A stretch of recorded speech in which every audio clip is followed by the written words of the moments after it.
Welcome to rallies and runs. As promised हमने एक छोटी सी वीडियो की थी विराट कोहली की टेस्ट रिटायरमेंट के ऊपर, लेकिन आज let's discuss his top 4 test match performances as captain. तो उनकी ग्रेटेस्ट विक्ट्रीज एज कैप्टन आज हम उसका एक रन डाउन करते हैं। मैं 4 टेस्ट मैचेस को पिक करूंगा और फॉर मल्टीपल रीजंस वो आपके सामने रखते हैं। सो नंबर 4 से शुरू करते हैं, फिर करते करते नंबर 1 पे लेके जाएंगे। सो नंबर 4 पे मैं I would pick the Bangalore test versus Australia in 2017। I think वो 1-0 डाउन था इंडिया उस वक्त 4 मैच सीरीज में, और बॉर्डर गवास्कर ट्रॉफी उस वक्त ऑस्ट्रेलिया के पास थी, और they were chasing about 180 fourth innings में। They had a very good start, 40-45 for 1 थे। And I think Virat Kohli की captaincy, his self belief, mind you, that is still I think the closest any team has come to beating India in India एक series के अंदर under Virat Kohli captaincy. सो वो 180 required था उस match के अंदर, और पहली इनिंग्स में भी इंडिया ने अबाउट 180 किया था या 160 तक किया था। ऑस्ट्रेलिया ने कुछ 100 की लीड ली थी और फिर इंडिया ने उनको को 180 का टारगेट दिया था। वो 40-50 फॉर 1 थे, और वो मैच रविचंद्रन अश्विन ने निकाला था, लेकिन उसमें विराट कोहली की कैप्टनसी वाज अनबिलीवेबल। और सिर्फ कैप्टनसी उस मैच तक नहीं, बट आई थिंक वो एक स्टेटमेंट विन थी, और उसके अंदर एक बेसिकली उन्होंने शो कर दिया था कि यार इंडिया को ना इंडिया के अंदर पकड़ना under Virat Kohli captaincy will be very very difficult. इनको हराना बहुत मुश्किल है, क्योंकि वो सीरीज़ फिर उन्होंने वहाँ से 2-1 जीती थी, और उसके बाद दे नेवर लुक बैक। और उससे पहले भी हालांकि सिर्फ साउथ अफ्रीका को 3-0 वगैरह करते रहे थे, बट वो मैच मुझे डिस्टिंक्टली याद है कि वो 40-45 फॉर 1 थे। वहाँ से वो वार्नर को LBW किया अश्विन ने, उसके बाद वो 100 फॉर 5 थे, और उधर से इस तरह लपेटा है 112 पे ऑल आउट कर दिया था। सो वो मैच एक स्टेटमेंट रहेगा, और लेट मी नो अगर आप लोग उससे एग्री करते हैं, डिसएग्री करते हैं, बिकॉज बहुत से क्रिकेट के चाहने वालों को वो मैच अभी तक याद होगा। नंबर 3 पे आई वुड रेट जो जोहानिसबर्ग की विक्ट्री थी 2018 में, because as we just discussed, home पे ठीक है, होम पे वो लोग फॉर ग्रांटेड भी लेते हैं, इवन तो नहीं लेना चाहिए कि यार चलो इंडिया ने जीतना है या विराट कोहली की कैप्टनसी में जीतना है। सो ऑस्ट्रेलिया वाली सीरीज हो चुकी थी, ये लोग अवे गए थे साउथ अफ्रीका, जिस सीरीज में अगर आप लोगों को याद हो जसप्रीत बुमराह का डेब्यू हुआ था, टेस्ट डेब्यू। तो पहले 2 मैच अच्छे नहीं गए थे, but that was I think the first tour of many overseas tours जिन्होंने आगे फॉलो करना था, क्योंकि उसके बाद उसी समर इंडिया इंग्लैंड गया था 2018 में, जिसमें विराट कोहली स्कोर्ड 3 सेंचुरीज। उसके बाद इंडिया ने ऑस्ट्रेलिया जाना था ईयर एंड पे। सो आई रिमेंबर वो साल बहुत इंपॉर्टेंट था इनके लिए टेस्ट क्रिकेट के अंदर, और साउथ अफ्रीका से शुरू हुए थे, और विराट कोहली ने एज कैप्टन ये कहा था कि ये this is where the foundation will be laid हमारी ओवरसीज़ परफॉर्मेंस के लिए, बिकॉज उससे पहले इंडिया की ओवरसीज़ परफॉर्मेंस अच्छी नहीं थी, स्पेशली सेना कंट्रीज़ के अंदर।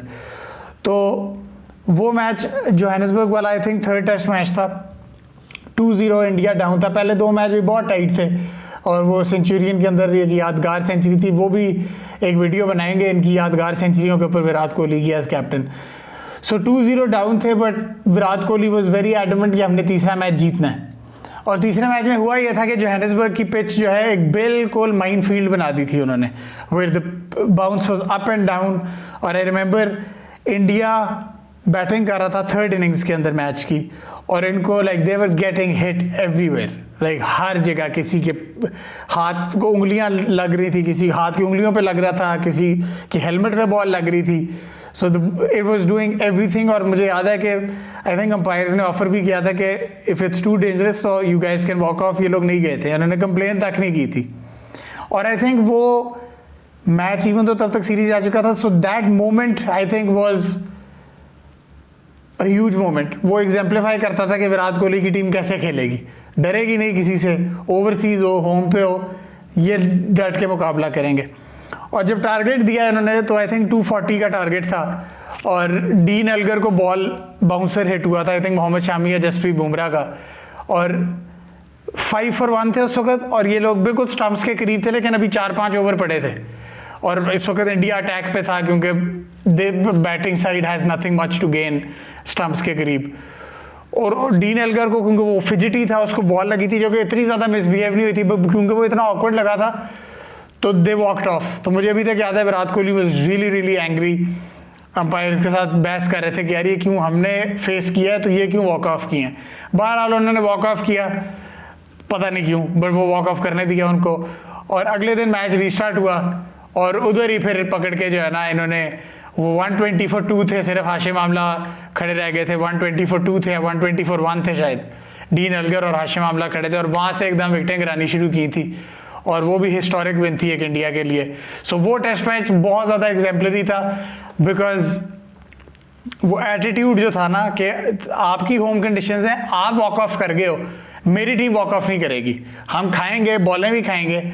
सो आई थिंक वो बहुत ज़बरदस्त और बहुत क्रूशल टेस्ट मैच था उनकी पूरी टेस्ट क्रिकेट जर्नी में एज अ कैप्टन।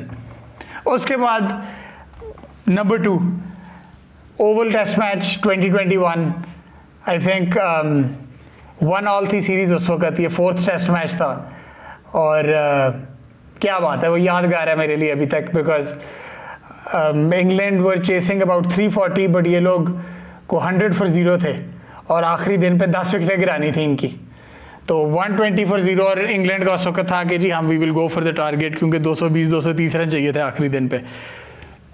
जो उस दिन कैप्टनसी विराट कोहली ने कर दिया, it was one of his finest hours as test captain. I remember Ravindra Jadeja was the only spinner ही हैड। रविंद्र जडेजा जो है वो अराउंड द विकेट गए थे, ओवर द विकेट गए थे राइट हैंडर्स को ब्लॉक ऑफ करने के लिए। तो थोड़ी सी वो आप कह सकते हैं नेगेटिव बॉलिंग, लेकिन ब्लॉक ऑफ करने के लिए गए थे। रन रेट उस तरह काटा, इंग्लैंड की उम्मीद खत्म कर दी कि वो मैच नहीं जीत सकते। दूसरे एंड से हल्की हल्की बॉल रिवर्स होनी शुरू हुई। आई रिमेंबर फिर रविंद्र जडेजा ने वसीम हमीद को बोल्ड किया, वो यादगार था। फिर डेविड मलान रन आउट हुए। उसके बाद लंच ब्रेक के बाद जसप्रीत बुमराह ने ही delivered one of the greatest spells test cricket history में, तो नहीं बट चलो मॉडर्न हिस्ट्री में अगर आप कहना चाहें, वो हिस्ट्री में भी कह सकते हैं, लेकिन मॉडर्न हिस्ट्री में as far as I remember वो 2 विकेटें, एक ऑली पोप की और वो जॉनी बेस्टो का yorker. Anyone who is watching this उनको याद होगा कि मैं कौन सी बॉल की बात कर रहा हूँ। वो स्पेल जो था इट वाज अनबिलीवेबल, और वो एक पूरा डे जिस तरह अटैक और डिफेंड और एक स्टाइफल करना ऑपोजिशन को, उनकी जीत की उम्मीद मारना, उनको डिफेंसिव पे फेंकना और उसके बाद अटैक पे जाके उनकी 10 की 10 विकेटें आखिरी दिन पे उड़ाना ओवल के अंदर। आई रिमेंबर उसी के पोस्ट मैच में शेन वॉर्न ने कहा था कि we have to thank Virat Kohli for his passion and for his dedication towards test cricket, और इसीलिए टेस्ट क्रिकेट बहुत ज़्यादा वो करती है विराट कोहली को।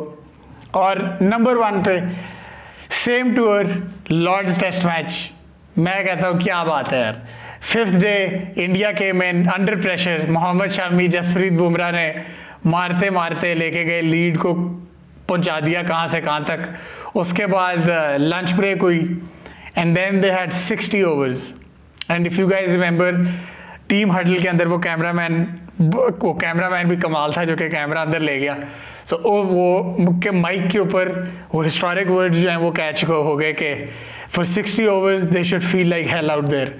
और वो I think Virat Kohli as test captain को डिफाइन करता है, वो मोमेंट, वो 60 ओवर्स जो उसके बाद 60 ओवर्स तो गेम नहीं गई क्योंकि पहले ही लपेट लिया था 8 ओवर, बट वो अगले 50 ओवर वो test theatre at its best. वो 4 विकेटें टी से पहले उतारी हैं इन्होंने। वो रिव्यू लिया था टी ब्रेक से एक बॉल पहले वो ईशांत शर्मा की बॉल पे, और उसके बाद से फिर वो जसप्रीत बुमराह टी ब्रेक के बाद आए, जो रूट को उतारा, और उसके बाद वो मोहम्मद सिराज की 2 बैक टू बैक विकेटें। सैम करन, एक तो सैम करन ने 2018 का टूर डुबाया था लेकिन उस मैच में शुक्र है ले गए उसको। सैम करन, मोइन अली को सिराज ने बैक टू बैक उड़ाया। वो ऑली रॉबिन्सन को अराउंड द विकेट आके जसप्रीत बुमराह ने सेटअप करके स्लो बॉल से LBW किया। सो वो जो 52 overs 53 overs of test cricket थे ना, यादगार रहेंगे हमेशा। सो मेरे लिए दीज 4 मैचेस स्टैंड आउट। अगर आप लोग कोई और मैच है जो मैं मिस कर गया हूँ तो please leave it in the comments. And next video हम करेंगे विराट कोहली की ग्रेटेस्ट टेस्ट सेंचुरीज के ऊपर as captain and as a player. So thank you for watching and see you guys next time.